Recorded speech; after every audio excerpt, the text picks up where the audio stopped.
Update: Am I wrong for not accepting my sister's relationship with my ex, despite her having cancer as a teenager? Original post: My 25 female father married my stepsister's 23 female mother when I was 4 and she was 3. We've lived together most of our lives and are a family. She and I were extremely close. She developed cancer when she was 14 and was sick for about 2 years. She's since made a full recovery. During that time, my parents became understandably overprotective. They also asked a lot of me. I quit my extracurriculars so I could get a job, and the money went towards her medical bills, also so I could drive her to appointments.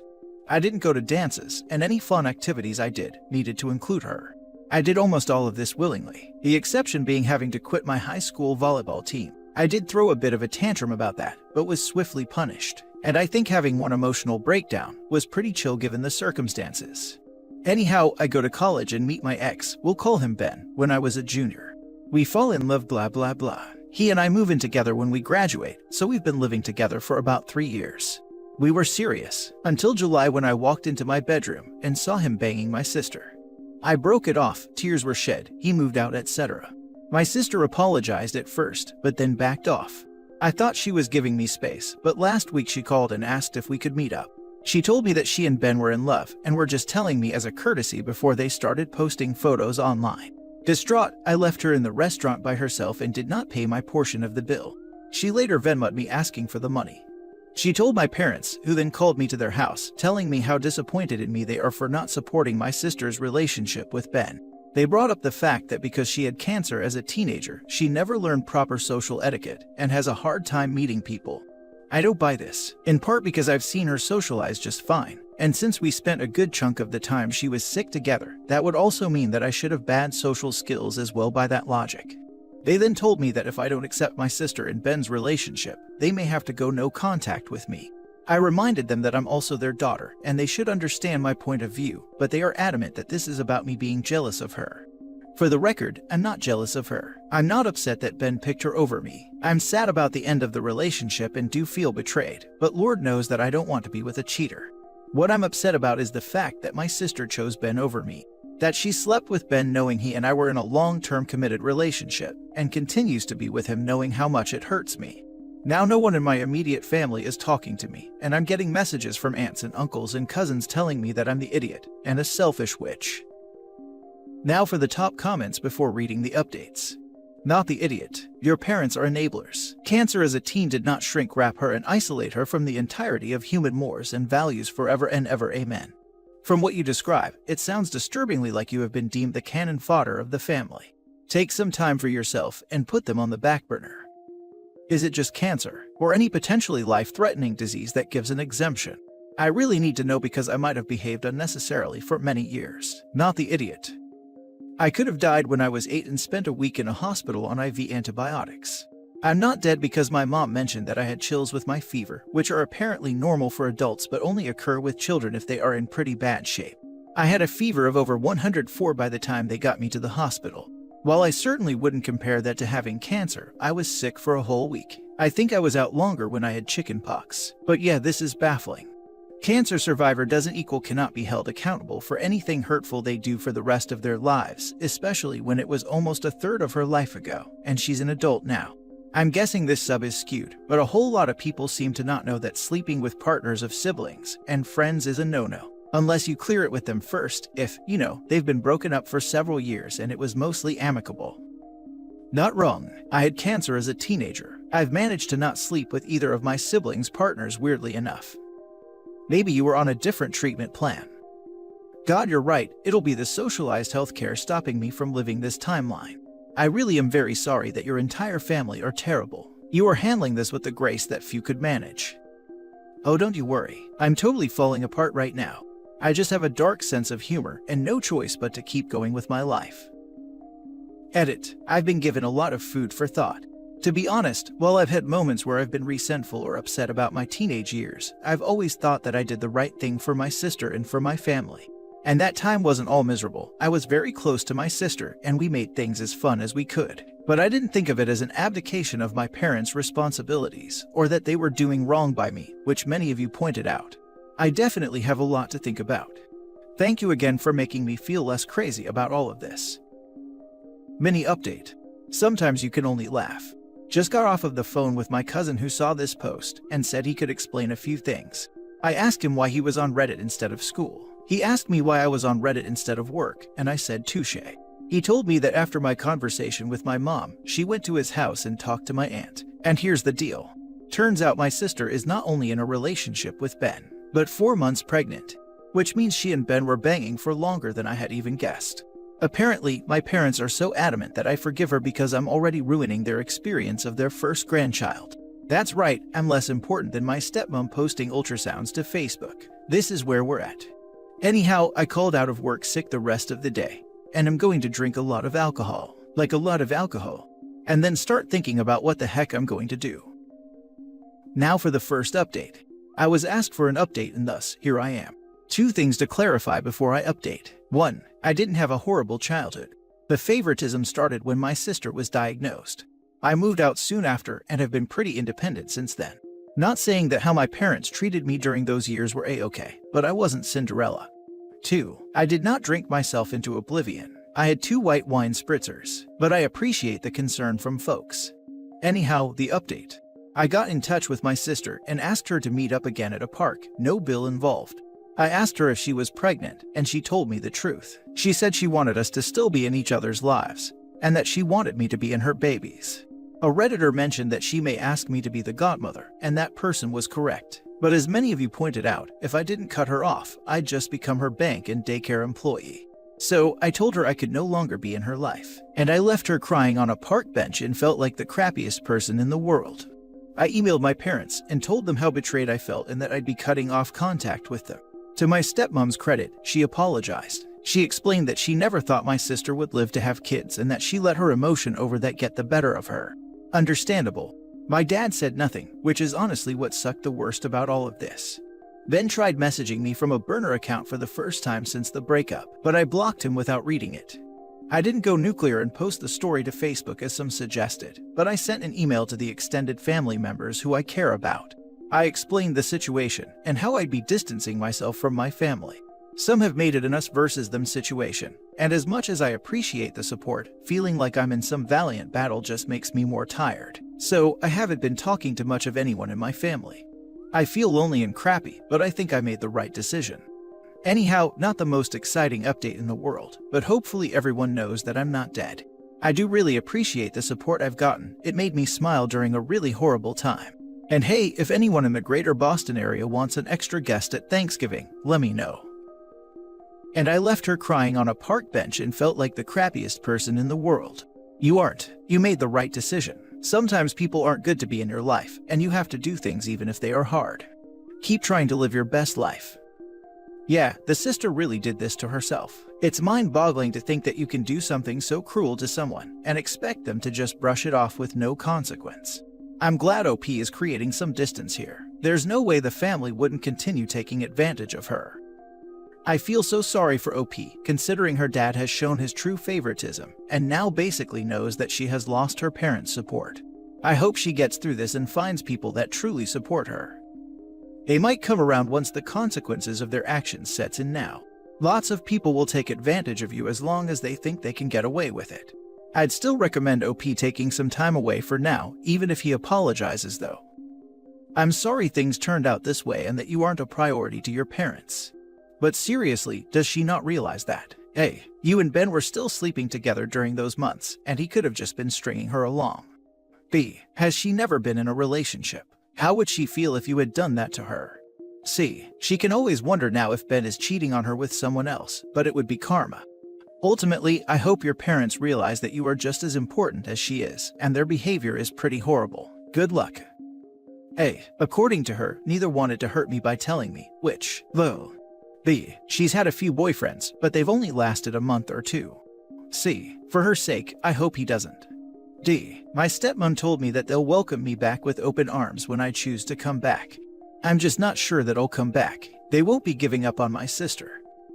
That's the fun part of giving up on them. You don't have to care anymore. You don't have to feel hurt or play games. You get to just be. That's what you will start to feel when this all normalizes. Just give it time. Find a new hobby or dust an old one off. Make something of your complete own that none of them were invited or included in. That will be your place of solitude. The rock that you set up shop on. Second update. Hi, some people were interested in an update, so 1. I am spending Thanksgiving with a friend and her family, so I won't be alone. Thanks to everyone who offered to host me, it was so sweet. 2. I'm still not in touch with my family, but I know that Ben and my sister are having problems. I know this because he showed up at my place and cried for 3 hours. 3. I'm going to go to New Mexico in April. Planning is underway. Happy Thanksgiving to those who celebrate. Now for the third update. I think my old ex sabotaged my relationship with my new ex 27 male. To make a long story short, my 26 female breakup last summer with ex number 1 26 male was volcanic. He's now expecting a baby with my stepsister within the next 6 weeks or so. Since I found out about the pregnancy, he's tried to get in touch with me 6 times through email, text, burner accounts, has tried to get mutual friends to talk to me for him, and showed up to my place once. The latter was the only time I humored him. He told me he was sorry, that he loves me, he doesn't want to be with my stepsister, and wants to get back together with me. I told him tough luck, he made his bed and now he's got to lay in it, with her. I haven't dated much since July because of my life's implosion. But in November a friend from college messaged me out of the blue. We hadn't talked in a long time. He 27 male, referred to as ex number 2 for the rest of the post, and ex number 1 were good friends, but had a falling out over something fantasy football related the year after we graduated, and I stopped talking to him out of solidarity, or whatever.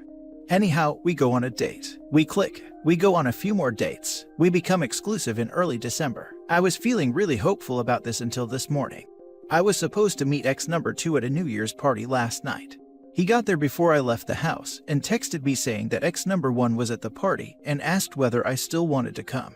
I declined and went to another friend's house and have a pretty good time. I tried calling ex number 2 at midnight, but he didn't pick up. I didn't think much about it. Anyhow, I go to bed late, and when I wake up this morning, I have a message from ex number 2 saying we're done. I couldn't even respond because he'd blocked me everywhere. I talked to a friend who was at the party the exes were at last night, and he said the two of them had spent a good chunk of time chatting with each other, but he didn't know what they were talking about. I'm not close with anyone else who was at the party, so I don't really have anyone else to ask. Like, okay, it was a 2-month-old relationship. I'm sad, but I'm not bereft. But the paranoid part of my mind is really concerned that ex number 1 said something that resulted in ex number 2 becoming ex number 2. Ex number 2 has made it abundantly apparent that he doesn't want to talk to me again, and I don't want to push that boundary. But I'm so confused. I could contact ex number 1, but I get the feeling that will open a floodgate of drama. I could also try talking to other mutual friends to see if they've heard anything, but I also don't really want to spread this as a rumor if it wasn't true. I don't know. I'm at a loss. Any advice here? I'm spiraling thinking that my ex is going to try to ruin every relationship I have for the rest of my life. Deep breaths. Do nothing. You are right, any contact with ex number 1 will bring drama, so sit tight. If your ex number 1 interfered, the very worst thing you can do is overreact right now. Ex number 1 has been desperately trying to get your attention. Don't give in. Don't let ex number 1 know he's got you right where he wants you. Inevitably, you'll learn more about what happened in time. Let it be. As awful as this is, remember that a man who will believe your ex after a few minutes of conversation over spending 2 months with you, without even speaking to you, is not a man to waste many tears over. If what you think happened is what happened, then your ex number 2 has crappy judgment in people and not much spine. Thank you. I needed to hear this. It sucks to do nothing, but it's probably the right course of action. Unfortunately, I'm thinking that ex number 2 isn't the only person with crappy judgment in people, and that I need to figure some things out myself. There are 4 possibilities here. 1. Your exes rekindled their friendship at the party, and out of solidarity, ex number 2 agreed to dump and ghost you. He chose his boy over you. It sucks, but it is what it is in this case. They were friends first.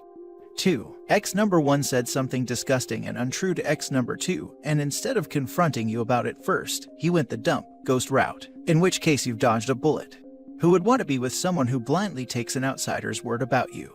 3. Ex number 2 had some kind of substance or alcohol-induced mental breakdown, and in an out-of-body stupor, did what he did. I think it's pretty self-explanatory why no one would want to be with someone like this. 4. Ex number 1 told ex number 2 about the drama he's caused with you. Maybe cried to him about his love for you. Could have said some deranged stuff. Ex number 2 might have decided the drama and craziness is too much for him and went scorched earth. Sucks, but it has only been 2 months, and if he was really scared off, understandable, because he needs to do what's best for his mental well-being and maybe even safety. In any of these cases, you should leave it. We can speculate all day about what happened, but unless he breaks his silence over it, it's a waste of energy. Better to focus that on self-healing and staying far away from these cruddy people.